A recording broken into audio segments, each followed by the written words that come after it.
ছাত্র জনতার অভ্যুত্থানে ২০২৪ সালের ৫ই আগস্ট আওয়ামী লীগ সরকারের পতনের পর দলটির বহু নেতাকর্মী আত্মগোপনে রয়েছেন, অনেকে কারাগারেও আছেন এবং যেখানে আওয়ামী লীগ নিষিদ্ধ সেখানে শোনা যাচ্ছে অনেক এলাকায় আত্মগোপনে থাকা ব্যক্তিরা যেন নিরাপদে এলাকায় ফিরতে পারেন সেই ধরনের আশ্বাসও দেওয়া হচ্ছে তাদের। কিন্তু কেন? এর পেছনে কি গেম চলছে?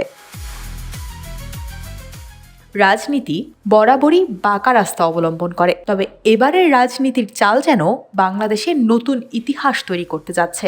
একদল বলছে তাদের একটা প্ল্যান আছে, আরেক দল বলছে কার পাশা গেছে কার টেবিলে, আর মাত্র একদিন পরেই দেখা যাবে কার প্ল্যান কার টেবিলে গেল।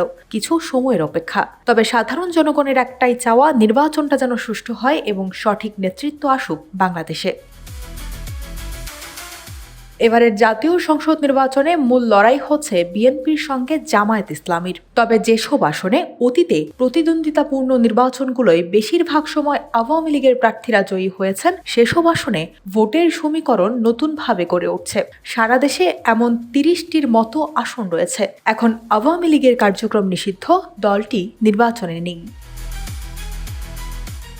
ফলে বিএনপি জামায়াত নেতৃত্বাধীন ১১ দলীয় নির্বাচনী ঐক্য ও স্বতন্ত্র প্রার্থীদের কাছে গুরুত্বপূর্ণ হয়ে উঠেছে আওয়ামী লীগ সমর্থিত ভোটারদের সমর্থন। ফলে এই আসনগুলোর আওয়ামী লীগ সমর্থকদের ভোট পেতে নানামুখী চেষ্টা চালাচ্ছেন প্রতিদ্বন্দ্বী প্রার্থীরা। কিছু আসনে বিএনপির ২ বিদ্রোহী প্রার্থীও আওয়ামী লীগের নেতাদের সঙ্গে যোগাযোগ রাখছেন বলে এলাকায় আলোচনা রয়েছে, এবং কিছু আসনে আওয়ামী লীগের কিছু কর্মীকে বিএনপির প্রার্থীর পক্ষে প্রচারণা চালাতে দেখা গেছে। সবশেষে এবারের নির্বাচনে আওয়ামী লীগ অধ্যুষিত আসনগুলোতে দলটির ভোট কিভাবে, কার দিকে এবং কতটা সরে যায় তার উপর ফলাফল অনেকাংশে নির্ভর করছে।